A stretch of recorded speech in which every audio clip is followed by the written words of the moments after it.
அன்புடைய ஆண்டவரே, பரிசுத்த பிதாவே, ஸ்தோத்திரம். அருமையான ஆசீர்வாதமான மனமகிழ்ச்சி நாளுக்காக நன்றியை தெரிவித்துக் கொள்கிறோம். இப்பொழுது கூட நீங்கள் எங்களிடத்தில் வந்து ஆசீர்வதிக்கும்படியாக உங்களுக்கு கெஞ்சுகிறோம்.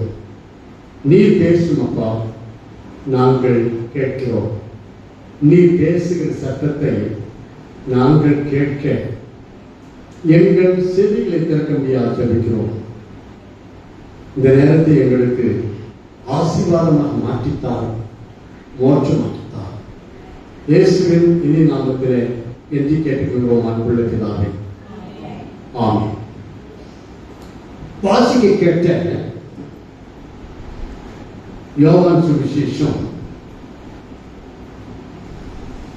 21வது அதிகாரம் 1 முதல் 14 வரை அடங்கிய அந்த பகுதியிலே இயேசு சீஷர்களுக்கு தரிசனம் கொடுக்கிறார்.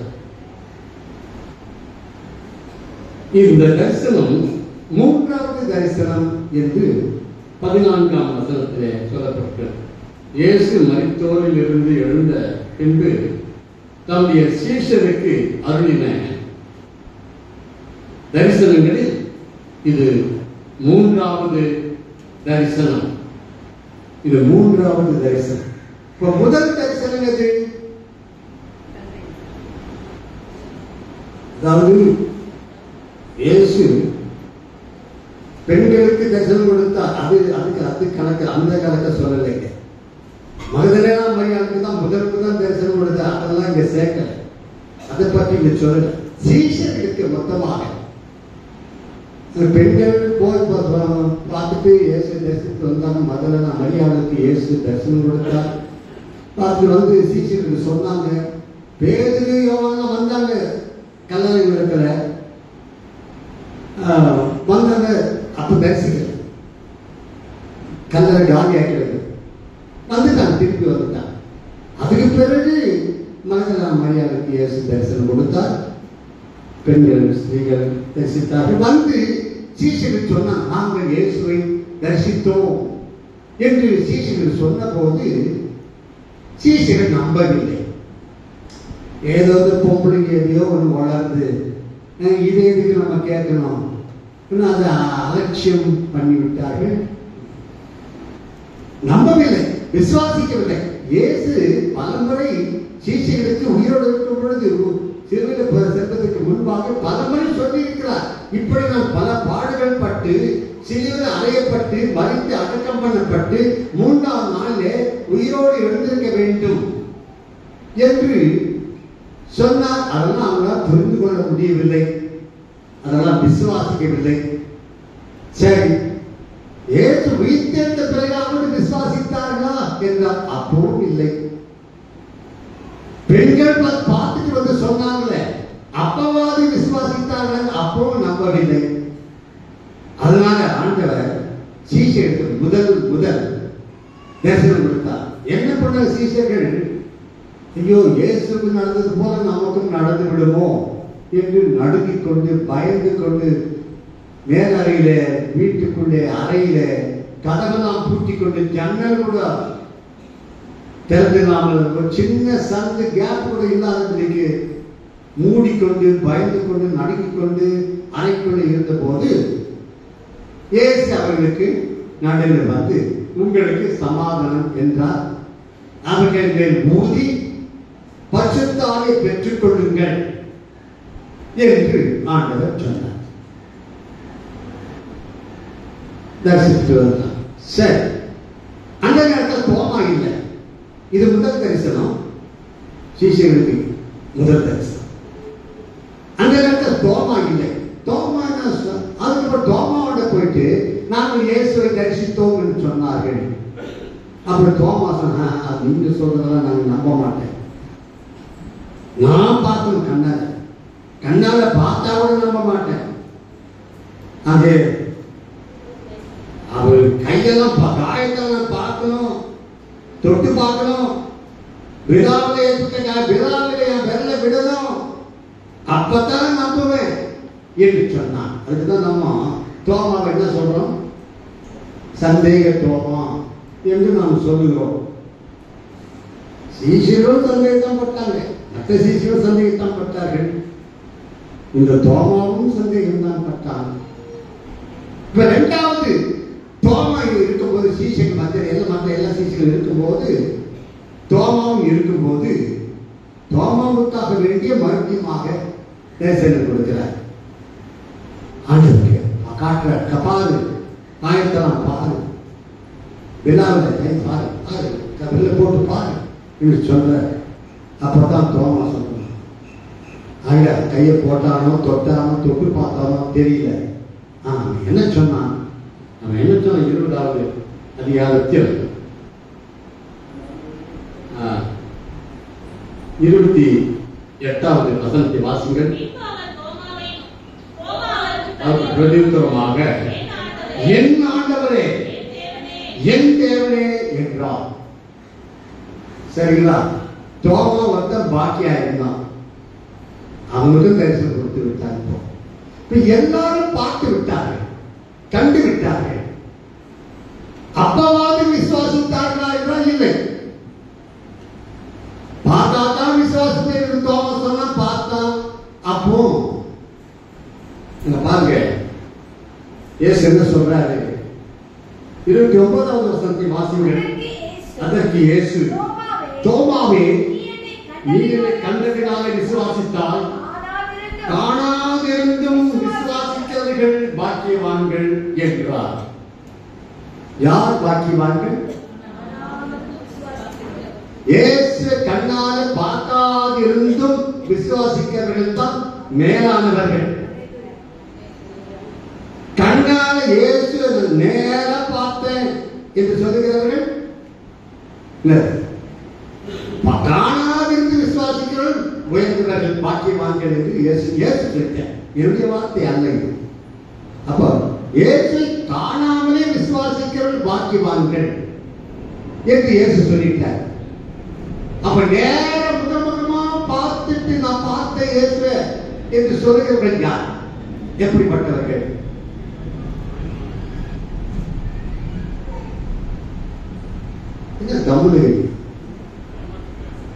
இப்ப பேசலாம், நீங்க கேட்கிற கேள்விக்கு பதில் சொல்லலாம். சரி, யார் மேலானவங்க? கண்டு விசுவாசிக்கவர்கள் மேலானவர்களா, காணாதிருந்து விசுவாசிக்கவர்கள் உயர்ந்தவர்களா? ஆனா நீங்க அப்படியா நினைக்கிறீங்க? அப்படியா இப்ப செய்கிறீங்க? யாராவது ஒருத்தர் நான் பரவத்துக்கு போயிட்டு வந்தேன், ஏக முகமுகமா பார்த்தேன், நான் 1/2 மணி நேரம் அவரோட பேசிட்டு வந்தேன், இட்லி சாப்பிட்டேன், டீ குடிச்சேன், டீ கடைக்கு போயிட்டு வந்த மாதிரி இப்படிலாம் எதையாவது உளறானுங்க. அப்படி உளறினால் நம்ம என்ன நினைக்கிறோம்? ஆஹா, என்ன மாதிரி பக்தர் இவர், இவள் என்ன மாதிரி பரிசுத்தவான், நேர ஏற்ற முகமுகமா பார்த்தாராமே என்று நாம் நினைக்கிறோம். இங்கே எதற்கு பதில் சொல்லிட்டீங்க? காணாதிருந்தும் இயேசை விசுவாசிக்கிற பாக்கியவான்கள் உயர்ந்தவர்கள் மேலானவர்கள். இப்ப எதில் கேள்வி கேட்டாப்போ, சபையார் மத்தியில் கேட்டாப்போ சொல்லிட்டீங்க. ஆனால் நீங்க என்ன நினைத்துக் கொண்டிருக்கீங்க? இவ்வளவு நாளாக இந்த மனசுல என்னதான் தொட்டு பாருங்க. நேர முகமமா இயேசு பார்த்தேன்னு சொல்றேன், பெரிய விசுவாசி என்று நீ நினைக்கிறாயே, அது எவ்வளவு முட்டாள்தான், அது எவ்வளவு வேதத்துக்கு புறம்பான. இவ்வளவு பார்த்தாங்க. சரி, இப்பொழுது நம்முடைய செய்தி அது அல்ல. இன்றைக்கு 21வது அதிகாரத்துக்கு நாம் வருவோம். நீங்க சரி, முன்னாள் காத்து சொல்லிடுங்க. எத்தனை பேர் இயேசு கண்ணால பார்த்திருக்கீங்க? யாராவது இயேசு கண்ணால பார்த்திருக்கிறீங்களா? யாரும் நான் கூட பார்க்கல. நான் கூட இதுவரைக்கும் இயேசுல நானும் 50 வருஷமா 60 வருஷமா இயேசு நம்புறேன். அதுக்கு முன்னாடி இந்துவா இருந்தேன், எத்தனை நாமம் போட்டு இருந்தேன், எவ்வளோ சாமி கொண்டு பார்த்தேன், அதுக்கப்புறம் இயேசு ஏற்றுக்கொண்டேன். ஆனா இதுவரைக்கும் இயேசு கண்ணால பார்க்க. அப்படிப்பட்டவர்கள் அதை குறித்து என்ன சொல்லியிருக்கிறது பாருங்கள். 1 பேதுரு 1 பேதுரு 1ஆம் அதிகாரம் 8வது வசனத்தை வாசிங்கள். அவரை நீங்கள் காணாமல் இருந்தும் அவரிடத்தில் அன்பு கூறுகிறீர்கள். இப்பொழுது அவரை தரிசியாமல் இருந்தும் அவருக்கு விசுவாசம் வைத்து சொல்லி முடியாததும் மகிமையால் நிறைந்ததுமாய் இருக்கிற சந்தோஷம் உள்ளவனாய் களிகூர்ந்து உங்கள் விசுவாசத்தின் பலனாகிய ஆத்ம ரட்சிப்பை அடைகிறீர்கள். அப்போ நம்ம தான் காணாமல் இருக்கும் இயேசு விசுவாசிக்கிற நாம் தான் மேலானவர்கள், பாக்கியவான்கள் என்று இயேசுவே சொல்லிவிட்டார். அதனால நீங்க சோர்ந்து போகக்கூடாது, தளர்ந்து போகக்கூடாது. ஐயோ, அவர் கண்ணால பார்த்தாராமே, நான் பார்க்கவே இல்லையே, இது உன்னை குறித்து நீ தாழ்மையாக எண்ணிக்கொள்ளாதே. நீ ரட்சிக்கப்பட்டு இருக்கிறாயா? நீ தேவனுடைய பிள்ளையா? இயேசு உனக்குள் இருக்கிறாரா? அது போதும். அதனால நாம் பரலோகத்துக்கு போகலாம். இப்படி கண்ணால பல முறை ஆண்டவர் திரும்ப திரும்ப காட்சி அளித்தார். இந்த 21வது அதிகாரம் முதல் வசனம் என்ன கூறுகிறது? இவைகளுக்கு பின்பு இயேசு திபேரியா கடற்கரையிலே மறுபடியும் சீஷருக்கு தம்மை வெளிப்படுத்தினார். பார்த்தீங்களா? இவ்வளவு மறுபடியும் வெளிப்படுத்திய மறுபடியும் வெளிப்படுத்தினார். ஏற்கனவே வெளிப்படுத்திட்டார், சீஷர்கள் பார்த்து விட்டார்கள். இப்ப மறுபடியும் எதற்காக வெளிப்படுத்தினார்? பின்வாங்கி போனார். இயேசு நேராக முகமுகமாக கண்ணாக கண்ட பிறகும் இயேசு இன்னும் நம்பாதபடிக்கு பின்வாங்கி போனார்கள். மனிதன் இப்படித்தான் இருப்பார். நாம் அப்படி இருக்கக்கூடாது. இயேசுவை உறுதியாக பற்றிக் கொள்ள வேண்டும், உறுதியாய் விசுவாசிக்க வேண்டும்.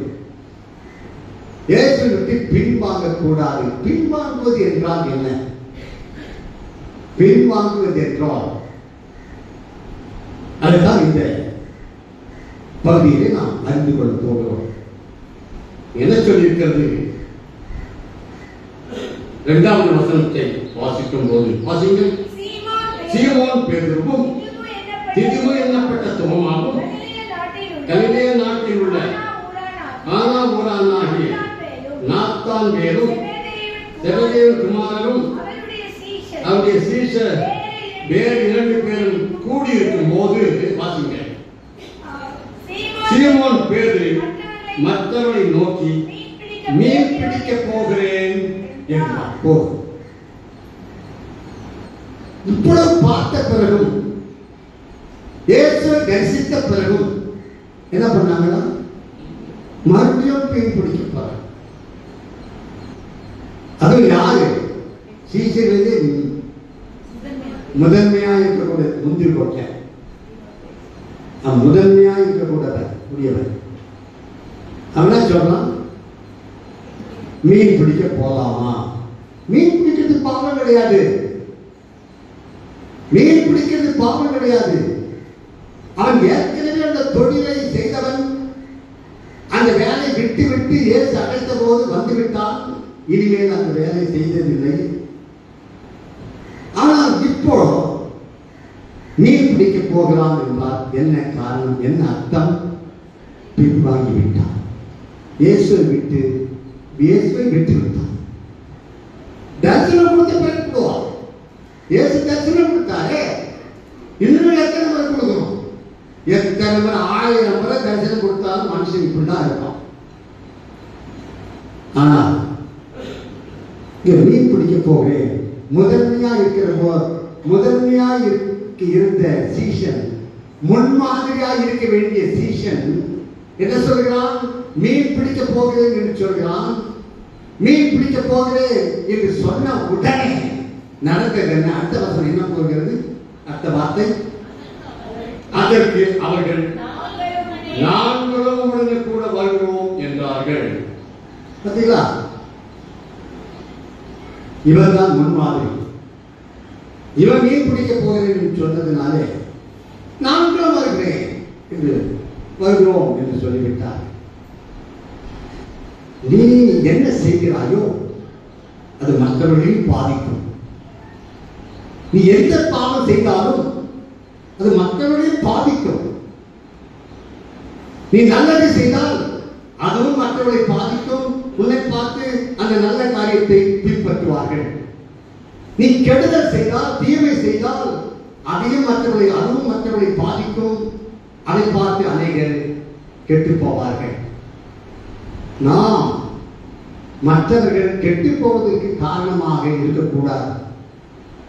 நம்மை பார்த்து 10 பேர் திருந்த வேண்டும். அப்படி நாம் முன்மாதிரியாக இருக்க வேண்டும். மாதிரி உள்ளவராக இருக்க வேண்டும். மீன் பிடிக்க போகிறேன். அது எத்தனை பேரு? மொத்தம் எத்தனை பேர் தெரியுமா? 7 பேர். கணக்கு போட்டு பார்த்தீங்கன்னா சீமோன் பேரு 2வது, திதிமை என்னப்பட்ட தோமா, கலிலேயா நாட்டில் கானாவூரான நாத்தான், குமார் 2 பேர், அப்புறம் அவருடைய சீசன் வேறு 2 பேர். பேர் நான் சொல்லப்படாது. அப்ப மொத்தம் 7 பேர் பரிபூர்ணம் பூர்ணர். எல்லாரும் பின்வாங்கி போனார்கள். எல்லாரும் பின்வாங்கி போனாலும் நாம் பின்வாங்க கூடாது. இயேசுவை விட்டு விலகவே கூடாது. பழைய பாவத்துக்கு போகக்கூடாது. மீன் பிடிக்கிறது பாவம் இல்லை. ஆனால் ஏற்கனவே விட்டு விட்டு இயேசுவின் ஊழியத்துக்கு வந்த பிறகு திரும்பவும் பழைய தொழிலுக்கு செல்வது பாவத்துக்கு போவதற்கு சமம். பாவத்தை பின்வாங்கி போவதற்கு அடையாளம். நான் கூட ஒரு பிசினஸ் செய்து கொண்டிருந்தேன், எங்க அப்பாவுடைய பிசினஸ். அப்பொழுது ஆண்டவர் என்னை ஊழியத்துக்கு அடைத்தால் பிசினஸ் விட்டுட்டு தான் ஊழியத்துக்கு வந்துட்டேன். இப்ப இன்னொரு பிசினஸ் ஆரம்பிக்க நான் விரும்பவில்லை. அதனால தான் நம்ம சபையில் எல்லாம் இலவசம். எல்லாத்தையும் இலவசமாகவே கொடுக்கிறோம். எதையும் வியாபாரம் பண்ணுவதில்லை. வியாபாரம் பண்ணுவது எனக்கு விருப்பமில்லை. ஆகையினால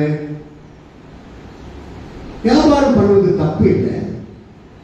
ஆனால் பணம் நோக்கமாக இருக்கக்கூடாது. பணம் தான் பணம் பணம் பணம். ஆகிய நான் வியாபாரத்தை மறுபடி இன்னொரு வியாபாரத்தை நான் ஆரம்பிக்க ஊழியத்தை வியாபாரம் நடக்கிறது. ஊழியத்தில் கூட நான் எதையும் விற்பதில்லை. ஆகிய வியாபாரம் பண்ணுவது தவறு கிடையாது. ஆனால் நம்முடைய நோக்கம் இயேசு விட்டு விடக்கூடாது. இயேசுவை குறிக்கோளாக அவரை உறுதியாக பின்பற்ற வேண்டும். ஆக என்ன சொல்லியிருக்கிறது? நாங்களும் உடனே கூட வருகிறோம் என்றார்கள். அது அடுத்த பகுதி அவர்கள் புறப்பட்டு போய் உடனே படவேறினார்கள். இது எதை குறிக்கிறது? உடனே அதாவது எதை குறிக்கிறது? பின்வாங்குவது ரொம்ப சுலபம். விழுந்து போவது, பாவத்தை விழுந்து போவது ரொம்ப சுலபம்.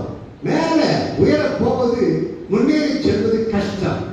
கஷ்டப்பட்டு நெருக்கி அங்கே உயர்ந்து முயற்சி செய்து நாம் முன்னுக்கு வர வேண்டும்.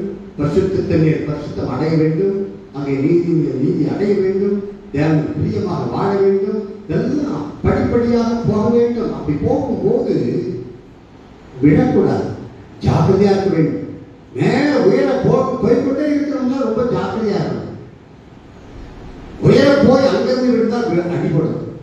இங்க கீழே இருந்து விழுந்தா அவ்வளவு அடிபடாது. ரொம்ப உயரத்தில் போயிட்டு விழுந்தா ரொம்ப அடிபடும்.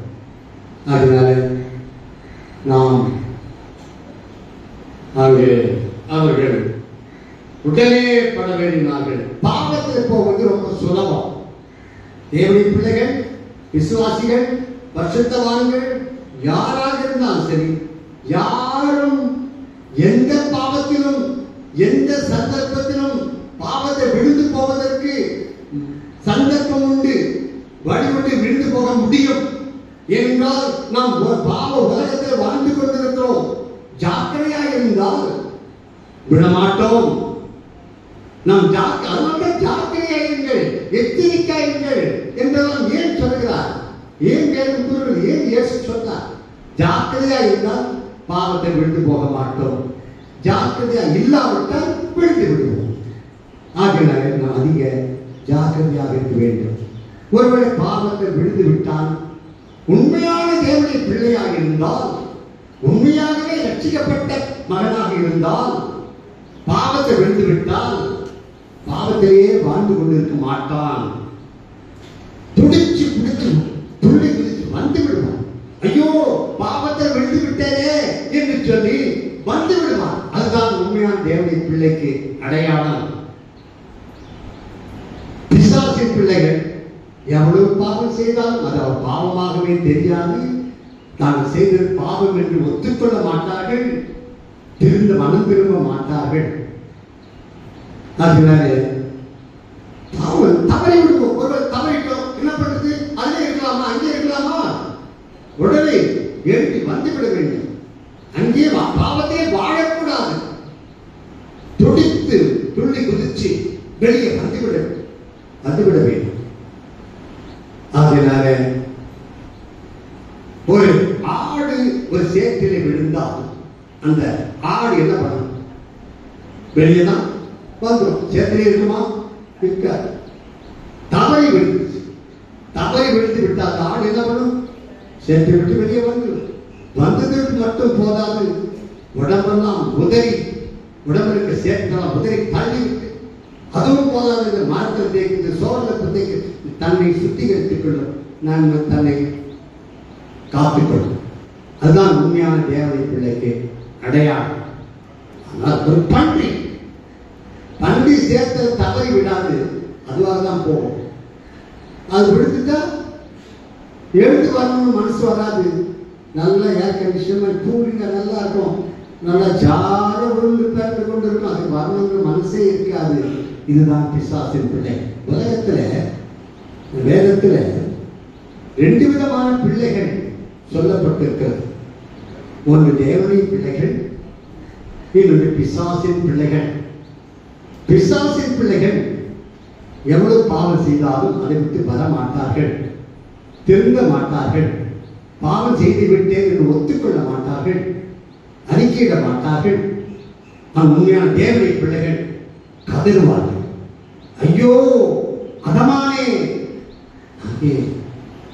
என்று ஏசாயா கதறினார், தாவீது ராஜா கதறினார்.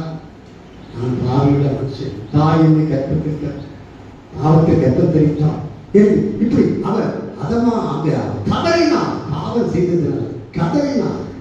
அதனால்தான் ஆண்டவர் தாவீதை பார்த்து, தாவீது என் இறுதியத்துக்கு ஏற்றவர் தேவனுக்கு உண்மையும் தேவனுக்கு திருத்தி விடுவார். உலகத்தில் ரட்சிக்கப்பட்ட பிறகு பாவமே செய்யாத வாழ முடியும், ஜாக்கிரதையாக வாழ முடியும். ஒருவேளை தவறி விடலாம், தவறக்கூடிய நேரங்கள் வரலாம். ஆனால் அப்படியே பாவத்திலே வாழ்ந்து கொண்டிருக்க கூடாது. ஏகிரி துள்ளி குதித்து வந்துவிட வேண்டும், கத்தரிடத்தில் கதற வேண்டும், கண்ணீர் விட வேண்டும், மன்றாட மன்னிப்பு கேட்க வேண்டும், பசுத்தமாக நாம் வாழ முயற்சிக்க வேண்டும். அதுதான் உண்மையான தேவனுடைய பிள்ளைகளுக்கு அடையாளம். அது வேதத்தில் இருப்பதை நான் சொல்லுகிறேன், வேதத்தில் இல்லாததை நான் சொல்வதில்லை. வேதம் இல்லாத எதையும் நான் சொல்ல விரும்புவதில்லை. வேதம் எப்படி சொல்லுகிறதோ அப்படியே நான் சொல்லுகிறேன். வேதத்தை புரட்டிய மாற்றிய உருட்ட கற்கள் செல்வது எனக்கு பிடிக்காது. அதனால இங்கே அவர்கள் பாவம் விழுந்து விட்டார்கள், பின்வாங்கி போய்விட்டார்கள். அந்த வசனத்தை வாசிங்கள். யோவான் சுவிசேஷம் 20ஆம் அதிகாரம் 3ஆம் வசனத்தை வாசிங்கள்.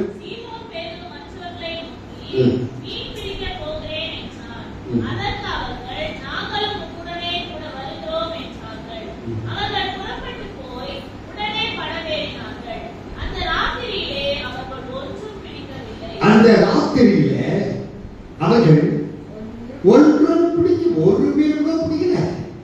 ஏன்? அவங்க மீன் பிடிக்க தெரியாதா? மீன் பிடித்து பழக்கம் இல்லையா? அவருக்கு அனுபவம் இல்லையா? அல்லது இயேசுவோடு கூட இருந்ததுனால எப்படி மீன் பிடிக்க வேண்டும் என்பதை மறந்து விட்டார்களா? எதுவுமே உண்மை இல்லை. ஒரே ஒரு காரணம், இயேசுவை விட்டு பின்வாங்கி போனார். அதுதான். நீ இயேசுவை விட்டு விட்டு நீ எதை செய்தாலும் விருத்தி அடையாது, வர்த்திக்காது, அது ஆசீர்வாதமாக இருக்கவே இருக்காது. இந்த இயேசுவை விட்டு விட்டு உலகப்புறமான வேலைகளிலே, உலகப்புறமான காரியங்களிலே எதையோ நாடி செல்கிறார்கள். எத்தனையோ பேர் இயேசுவை நம்பாதவங்க கூட வசதியா இருக்கிறாங்க, பணக்காரா இருக்கிறாங்க, அது வேற கதை.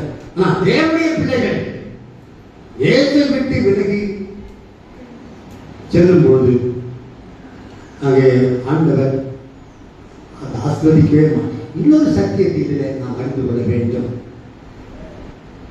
ஆண்டவர் விடமாட்டார்.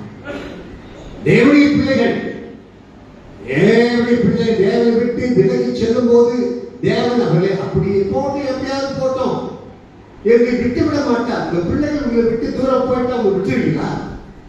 உங்க பிள்ளை தவறி போகும்போது விட்டுருவீங்களா? விட மாட்டோம். எப்படி போனாலும் எங்க போனாலும். என் பேரன் சின்ன பையனா இருக்கும்போது சில நேரத்தில் பீச்சில் போய் உட்காரும். பிள்ளைகளை இந்த மாதிரி இந்த மே மாதம் வந்துட்டா, ஏப்ரல் மே வந்துட்டா, வருஷத்துக்கு ஒரு முறை பீச்சுக்கு போயிட்டு உட்காந்து பல பிள்ளைகள் விளையாட ஓடுவாங்க. என் பேரன் சின்ன பையனா இருக்கும்போது இங்கே ஓடும், இங்கே ஓடுவோம், இங்கே ஓடும். அங்கே நிறுத்தினா அழுவான், நிறுத்த முடியாது. அவன் இஷ்டத்துக்கு விட்டு நான் என்ன பண்ணி இவங்கெல்லாம் உட்காந்துருப்பாங்க, எல்லாம் உட்காந்துருப்பாங்க. நான் அவன் பின்னாடியே ஓடுவேன். அவன் எங்க ஓடுறான்னு இங்க ஓடனா, அங்க ஓடனா, எங்கெங்கெல்லாம் ஓடணும் அவன் பின்னாடியே ஓடுவேன். பின்னாடியே போயிட்டே இருப்பான். அவன் நிறுத்த மாட்டேன், நிறுத்தினா அழுவான். ஏன் விடக்கூடாது? பின்பற்றியே வர வேண்டும். சீஷர்கள் பின்வாங்கி போனார்கள், இயேசு விடவில்லை, பின்பற்றி சென்றார். சீஷர்களை பின்பற்றி சென்றார். இயேசு அப்படிதான் வாக்கு கொடுத்தார். இதோ உலகத்தின் கடைசி பரியந்தம் சகல நாட்களிலும் நான் உங்களுடனே கூட இருக்கிறேன் என்று. நம்ம கூட இருக்கிறேன், நம்ம விட்டு விலக மாட்டேன் சொல்லுகிறார். நான் உன்னை விட்டு விலகுவதில்லை, உன்னை கைவிடுவதில்லை என்று சொல்லுகிறார். ஆகையினால நம்ம விட்டு விலகவே மாட்டார். எங்க போனாலும் கூட வருவார். வேலைக்கு போனா கூட வருவாரா? வருவார். சர்ச்சைக்கு வந்தா வருவாரா? கூட வருவார். நீங்க மார்க்கெட்டுக்கு போனா வருவார். மீன் மார்க்கெட்டுக்கு போனா அது ரொம்ப நாட்டமா இருக்கும், அங்க வேணா நீங்க வராம போயிடுவாரா? வருவார். எங்க வருவார்? சினிமா தேட்டருக்கு போனீங்கன்னா, சினிமா தேட்டருக்கு போனா ஏற்றாங்க வருவாரா? வருவார். ஆமா, எங்க போனாலும் வரும் சொல்லிட்டாரு அவரு. நீ சினிமா தேட்டர்ல போய் உட்கார்ந்தாங்க, அங்கேயும் வந்து உங்க பக்கத்தில் உட்காந்துக்குவார். நான் உன்னை பார்க்க விட மாட்டேன், நிம்மதியா பார்க்க விட மாட்டேன். நிம்மதியா பார்க்க முடியாது. நான் அப்படிதான் ரட்சிக்கப்படுறதுக்கு முன்னாடி நிறைய சினிமா பார்ப்பேன், டெய்லி சினிமா போடுவேன், பார்த்த படத்தை மறுபடியும் போய் பார்ப்பேன். ரட்சிக்கப்பட்ட பிறகு சினிமா பார்க்கறத விட்டுட்டேன். ரொம்ப வருஷம் கழிச்சு என் ஃப்ரெண்ட்ஸுங்க கூட்டிட்டு போனாங்க, சரி போயிட்டேன். எனக்கு நிம்மதியா பார்க்க முடியல, நிம்மதியா இருக்க உட்கார முடியல. கத்த நிம்மதியா இருக்க விட மாட்டா. ஐயோ எதுக்கு இந்த தொல்லை என்று சொல்லி அப்படி வந்தேன். அதனால எங்க போனாலும் கர்த்தர் உன்னை பின்பற்றி வருவார். எதுக்காக வராரு?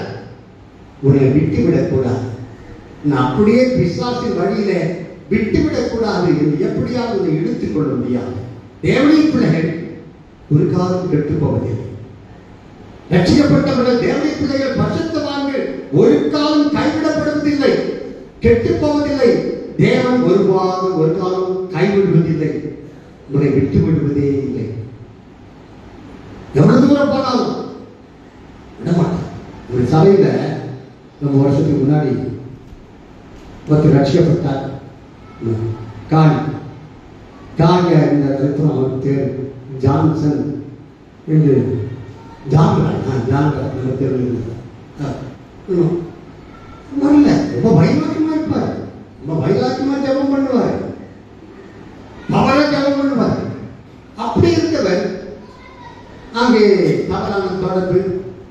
வந்து அது கல்யாணம் பண்ணிட்டார் ஒரு வழியா, பரவாயில்ல. ஆனா சர்ச்சுக்கு வரல, இந்து ஆகிட்டார். எங்க பார்த்தாலும் வர மாட்டார். ஒரு வழியா நானும் பார்த்தோம், வீட்டுக்கு போனோம். அவன் வயிற்று பிடிச்சி வீட்டுக்கு போச்சு, ஜபம் பண்ண கூட வராது, ரூமுக்குள்ள வீட்டுக்கு போயிட்டான். துக்கமா வந்துட்டோம், வெளியே தேவன் வந்துட்டோம். சொன்னேன், என்னைக்கு இருந்தாலும் இவன் வருவான், அவன் தேவனுடைய பிள்ளை வருவான் என்று சொன்னேன். வந்துட்டான். அவன் மட்டும் ஒன்றியா வரல, மனைவியும் வந்துட்டான். மனைவி ஆண்டவர் ஏற்றுக்கொண்டு ஊழியம் செய்யறாங்க. அப்படி ஆண்டவர் மாற்றுவார். இன்னொருத்தர் ராஜேந்திரன், தாமோதரன் தம்பி ராஜேந்திரன், அவனும் ஆண்டவர் ஏற்றுக்கொண்டு வந்தவன் இருந்தான். அவன் பின்பாயிருந்தான். அவனுக்கு கண்ணீர் விட்டு ஜபம் பண்ணினேன், வருவான் என்று சொன்னேன். சொன்னபடியே வந்தான். ஆண்டவர் கண்ணை குத்திட்டார். அவன் கண்ணை குத்தி கண்ணை குருடாக்கி அவன் ஒரு மகன் அவஸ்தப்பட்டு வந்துட்டான். இப்ப ஊழியம் செய்கிறான். இப்படி உண்மையான தேவனுடைய பிள்ளையாக இருந்தால் விலக மாட்டார்கள், பின்வாங்கி போக மாட்டார்கள். அப்படி பின்வாங்கி போனாலும் ஆகவே ஆண்டவர் எப்படியாவது பிடிச்சு இழுத்துட்டு வருவார். இழுத்து விட மாட்டார். ஒன்றிற்கு காரியங்களை நான் சொல்லி முடிக்கிறேன். இங்க லோகத்தை பத்தி என்ன வாசிக்கிறோம்? ஆதியாகமம் 19வது அதிகாரம், ஆதியாகமம் 19வது அதிகாரம் 26வது ஆதியாகமம் 19:26வது வசனத்தை வாசிங்க. லோத்தின் மனைவி பின்னிட்டு பார்த்தால் உப்புத்துனான். அதனால பின் ஆண்டவரை விட்டு விலகி போனால் ஆபத்து இருக்கிறது, அழிவு இருக்கிறது. அங்கே இன்னும் லூக்கா 9வது அதிகாரம், லூக்கா 9வது அதிகாரம் 62வது வசனத்தை வாசிங்க.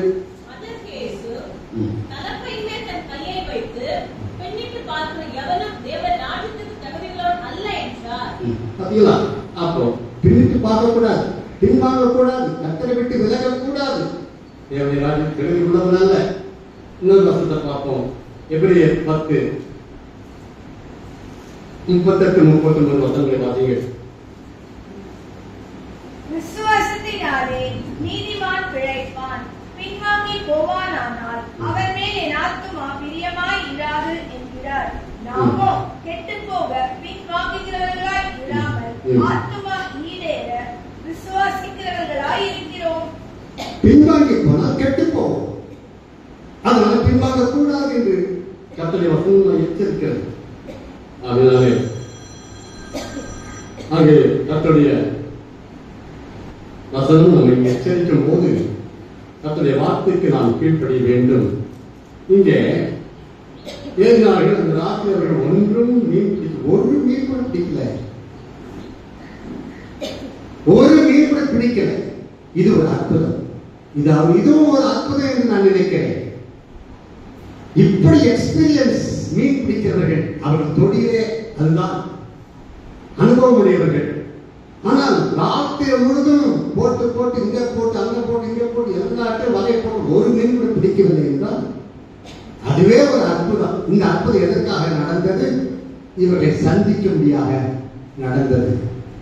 வாழ்க்கையில கர்த்தரை விட்டு விலகி விட்டு கர்த்தருக்கு விரோதமாக நடந்து என்னென்னமோ பண்ணி எதுவும் அங்கே முன்னேறவில்லை என்றால், வாய்க்கவில்லை என்றால் கர்த்தர் அதை அனுமதிக்கிறார். உன்னை இழுத்துக் கொள்ளும்படியாக, உன் அவர் பக்கமாக திருப்பிக் கொள்ளும்படியாக கர்த்தர் அதை செய்கிறார். ஆகினால நாம் அதிக இப்படிப்பட்ட சந்தர்ப்பங்கள் வரும்போது நாம் நம்மை ஆராய்ந்து பார்க்க வேண்டும்.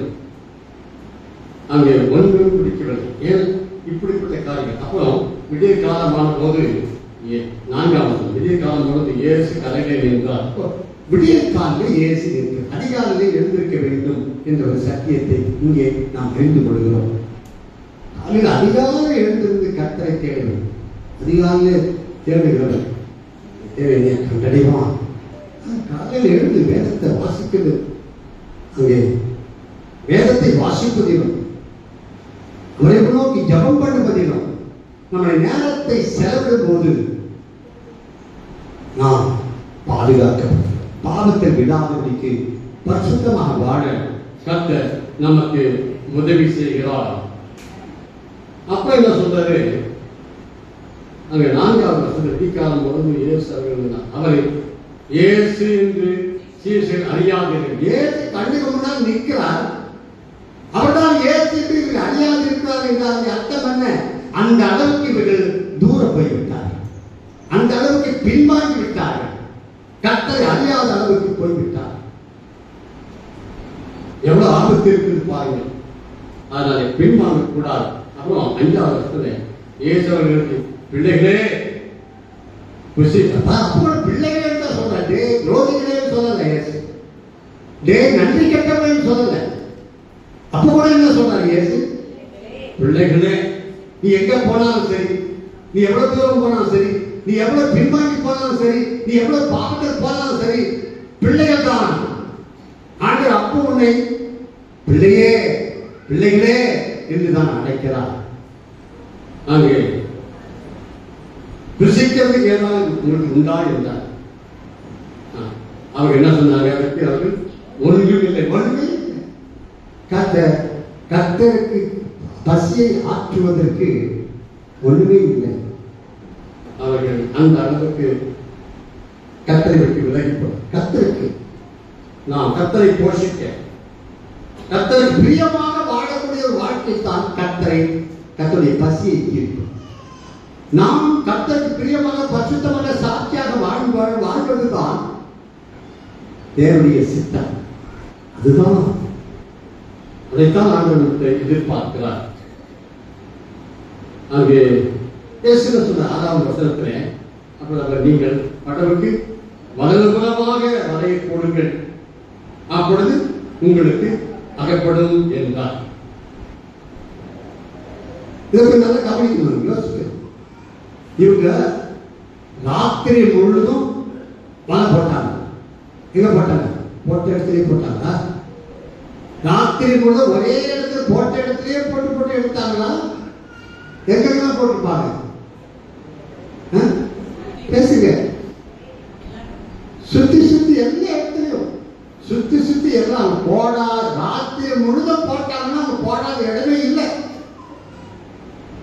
ஆனா இப்ப இயேசு என்ன சொல்கிறார்?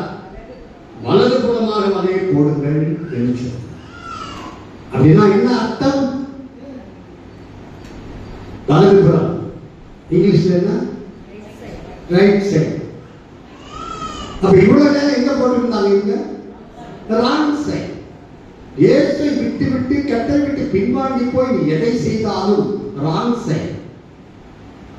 அதனால அவன் கர்த்தர் சொன்னபடி போட்டார்கள். அங்கே எல்லாரும் மீன்கள் இழுக்க மாட்டார்கள் என்றார்கள். ராத்திரி முழுவதும் மீன் பிடிக்காது, ஒரு மீன் கூட பிடிக்காதவர்கள் இவர் திரளான மீன்கள் இழுக்க முடியாத அளவுக்கு பிடித்தார்கள். கர்த்தர் கட்டளை இப்படி செய்தார்கள், கர்த்தர் சொன்னபடி செய்தார்கள். கர்த்தருக்கு கீழ்பிடித்தார்கள், கர்த்தரை கிட்ட வந்து விட்டார்கள். அப்போ யார் அவங்க சொல்லுது? அதனால் இயேசுவுக்கு அன்பாயிருந்த சீஷன். யார் அந்த சீஷன்? இயேசுவுக்கு அன்பாயிருந்த சீஷன் பெயர் என்ன? சீமோன் பேதுரு இல்ல,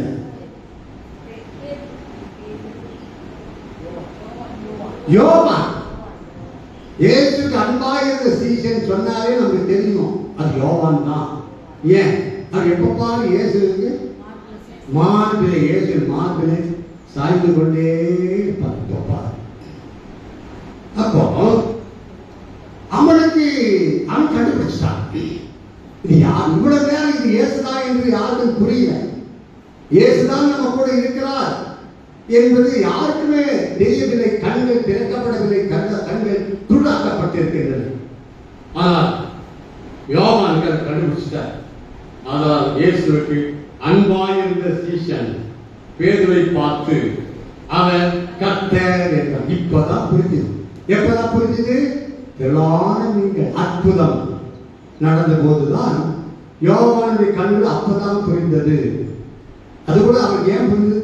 அவன் இயேசு கூடவே இருந்தவன், மார்பிலே சாய்ந்து கொண்டிருந்தவன். யார் இயேசு கூட நெருங்கி இருக்கிறாங்க அவங்களுக்கு தான் கர்த்தர் தம்மை வெளிப்படுத்துகிறார். நம் கர்த்தரோடு அதிகமாக நெருங்கி இருந்தால் உனக்கு அநேக விஷயங்களை, ரகசியங்களை கர்த்தர் வெளிப்படுத்தணும். யோவான் சீஷன் அவன் மற்ற சீஷன் கொன்றாங்க, சித்திரவதை செய்து கொலை செய்தார்கள். யோவான கொலை செய்து கொதிக்கிற எண்ணெயில போட்டானா, கொதிக்கிற எண்ணெயில யோவான் சீஷன் தூக்கி போட்ட உடனே அந்த கொதிக்கிற எண்ணெய் அப்படி கூலாகி குளிர்ந்து விட்டது. அவர் சாகவில்லை, இவனை சாகடிக்க முடியவில்லை என்று சொல்லி என்ன செய்தார்களா? யோவான் சீஷரை பத்ம தீவுக்கு அனுப்பிவிட்டார்கள். பத்ம தீவிலே நாடு கடத்தப்பட்டார்கள். நாடு கடத்தப்பட்டான். அந்த பத்ம தீவில் இருக்கும் போதுதான் வெளிப்படுத்துகிற விசேஷம் அந்த புத்தகம் அவ்வளோத்தையும் எழுதினார். அங்கத்தான் யோவானுக்கு எல்லாத்தையும் வெளிப்படுத்தினார். அநேக ரகசியங்களை ஆண்டு வெளிப்படுத்தினார். ஏன்? யோவான் எப்பொழுது இயேசுவோடு கூட நெருங்கிய அப்பேற்பட்ட நெருங்கிய சீஷனும் கூட பிரிவார். இங்கே கர்த்தர் சொன்னான். அப்புறம் என்ன சொல்லுன்னா 7வது வசனத்தை தொடர்ந்து வாசித்தால், சீமோன் பேதுரு அவர் கர்த்தர் என்று சீமோன் பேதுரு கேட்டவுடனே தான் பத்திரமில்லாதவனாய் இருந்தபடியினால் தன் மேற்சட்டை கட்டிக்கொண்டு கடலிலே கடலிலே குதித்தான். இவ்வளவு நேரம் எப்படி இருந்திருக்கிறான் பேதுரு? எப்படி இருந்திருக்கான்? சத்தம் காது கேட்க வயசாயிடுச்சு, காது சரியா கேட்க மாட்டுது, வஸ்திரம் இல்லாதா அப்படின்னா எப்படி இருந்திருக்கான்? நிர்வாணமா இருந்திருக்கான். பாத்தீங்களா? ஒரு பேதுரு இயேசுவோடு கூட அது முன்னாடி எப்படி இருந்திருக்கலாம். இயேசுவுடைய சீஷனான பிறகு சீஷன் அப்படி நிர்வாணமாக இருக்கலாமா? அவன் நிர்வாணமாக இருக்கிறான். நிர்வாணமாக இருக்கிறது தான் பக்தி நினைக்கிறான். வட இந்தியாவுக்கு கத்தியாவுக்கு ஊழியத்துக்கு போயிருந்தேன். ஒரு 10 நாள் தங்கியிருந்து ஊழியம் செய்த. அங்க நிர்வாண சாமியார் நிர்வாணமா தான் இருக்கிறான். ஏதோ ஆசிரமத்துக்குள்ளே உள்ள எங்கேயோ நிர்வாணமா இருந்தாலும் பரவாயில்ல, எப்படியாவது போட்டோம். வெளியே வந்தாலும் நிர்வாணமா தான் வரான். நிர்வாணமாக பார்த்து அவன் பார்த்து கும்பிடு போடுறாங்க, விழுந்து வணங்குகிறார்கள். நம் போஸ்ட் ஆபீஸ் வந்தாலும் நிர்வாணமாக தான் வருகிறான். ஆக கடைக்கு வந்தாலும் எங்க ஷாப்பிங் என்ன எங்க வந்தாலும் சரி நிர்வாணமாகத்தான் வருகிறான். ஆகிய அநேகர் அவனை விழுந்து வணங்குகிறார்கள். குழந்தை இல்லாதவர்கள் அவனை புஷ்யமாக சேர்ந்து விழுந்து வணங்குகிறார்கள். அப்போ குழந்தை பிறக்கும் என்று இப்படிலாம் நம்புகிறார்கள். பிசாசு எப்படி நிர்வாணமாக ஆக்குவதுதான் பிசாசின் தந்திரம். ஆனால் ஏவாள் நான் நிர்வாணமாக இருந்தாலும் நிர்வாணம் அறியாதபடிக்கு ஆண்டவர் வைத்திருந்தார். ஆனால் அவன் நிர்வாணமாக்கி விட்டான். பிசாசானவன் நன்மைக்கு அறியத்தக்க கனி அங்கு புசிக்க கூடாது என்று ஆண்டவர் சொல்லியிருந்தார். அதை புசிக்க வைத்து பாவம் செய்ய வைத்து நிர்வாணமாக்கி விட்டான் ஆண்டவர். அதனால்தான் ஆண்டவர் நமக்கு வஸ்திரத்தை கொடுக்கிறார். நீதியின் வஸ்திரம், ரட்சிப்பு வஸ்திரம், நீதியின் சால்வை, இப்படி ஆண்டவர் நம்மை கொடுத்து வைக்கிறார். இங்கே குறிப்பால் 8வது அந்த சீசன் தலைக்கு ஏற்கனவே இருந்தபடியால் அதை எழுதியுள்ளார்கள். 9வது வசனம் தலையிலே வந்திருக்கிற போது கரிநெருப்பு போட்டிருக்கிறதையும் அதன் மேல் நீன் வைத்திருக்கிறதை அப்பத்தையும் கண்டார்கள்.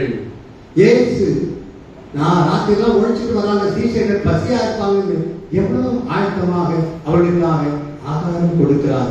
ஆகாரம் ஆயத்தம் பண்ணி வைத்திருக்கிறார் பாருங்கள். அவர்கள் ஆயத்தம் படித்து வைத்ததுமல்ல, 10ஆம் வருஷத்தை ஏசாவை நோக்கி, நீங்கள் இப்படி பிடித்த மீன்களில் சிலவற்றை கொண்டு வாருங்கள் என்று அதையும் கொண்டு வந்து எல்லாத்தை சமைத்து ஆண்டவர் சீஷர்களை போஷிக்கிறார். 50-50 இயேசு ஏற்கனவே ஆயத்தம் பண்ணியிருக்கிறார். சீஷர்கள் பிடித்தது வேற. 50-50 50% அங்கே கொடுத்து ஆண்டவர் அங்கே போஷிக்கிறார். சோம்பேறியாளர்களுக்கு ஆண்டவர் ஒரு வேலை செய்ய மனதில்லாக இருந்தால் அவர் சாப்பிடவும் கூடாது என்று ஆண்டவர் சொல்கிறார். திருவசனம் கூறுகிறது. அது நாம் உழைக்க வேண்டும், பாடுபட வேண்டும். வேலையே செய்யாமல் ஊர் கொண்டு சாப்பிட்டுக் கொண்டு இருக்கக்கூடாது. நாமும் உழைக்க வேண்டும். கர்த்தரும் உதவி செய்வார். கடைசியா ஒரே ஒரு காரியத்தை சொல்லி 11ஆம் வசனத்தை வாசிங்க. சீமோன் பேதுரு படவில் ஏறி 153 பெரிய மீன்களால் நிறைந்த வலையை கரையில் இழுத்தான். இங்க ஒரு அற்புதத்தை வாசிக்கிறோம். இங்க என்ன ஒரு அற்புதம்? இந்த வசனத்தை என்ன வசனத்தை வாசிக்கிறோம்? என்ன அற்புதத்தை வாசிக்கிறோம்? பெரிய மீன்கள் பிடித்தது அற்புதம். அவ்வளவு பெரிய மீன்கள் இருந்தும் வலை கிழியவில்லை. வலை கிழியாதது ஒரு அற்புதம். இந்நேரத்துக்கு அந்த வலை கிழிந்திருக்க வேண்டும். அவ்வளவு பெரிய பெரிய பெரிய மீன்கள் 153 மீன்கள் என்று சொல்லியிருக்கிறது. அவ்வளவு மீன்கள் இருந்தும் இந்த வலை கிழியவில்லை என்றால் அதனுடைய அர்த்தம் என்ன? அவ்வளவு மீன்கள் இருந்ததினாலே இந்த வலை கிழிந்திருக்க வேண்டும். ஆனால் அந்த வலை கிழியவில்லை என்றால் அது என்ன? அற்புதம் தானே. அற்புதம். வலை கிழியாதது ஒரு அற்புதம். அந்த நம்முடைய வாழ்க்கையில் எவ்வளவு அற்புதத்தை செய்திருக்க இல்லையா? எத்தனையோ சந்தர்ப்பங்களிலே நாம் மறித்திருக்க வேண்டியவர்கள், ஆனால் மறிக்கவில்லை. இன்னைக்கு உயிரோடு இருக்கு. எத்தனையோ சந்தர்ப்பத்தில் மறிக்கக்கூடிய சந்தர்ப்பங்கள் வந்தன, ஆனால் சாகவில்லை. ஆண்டவர் நம்மை சாவுக்கு ஒப்புக் கொடுக்கவில்லை. இன்னும் நம்மை உயிரோடு வைத்திருக்கிறார். அது ஒரு அற்புதமா இல்லையா? அது அற்புதம். நாம் மறித்திருக்க வேண்டியவர்கள், ஆனால் உயிரோடு இருக்கிறோம். அது ஒரு அற்புதம். நான் என்ன கேட்டால் அப்படி ஏராளமாக சொல்ல முடியும். பாருங்க, இந்த சிலுவை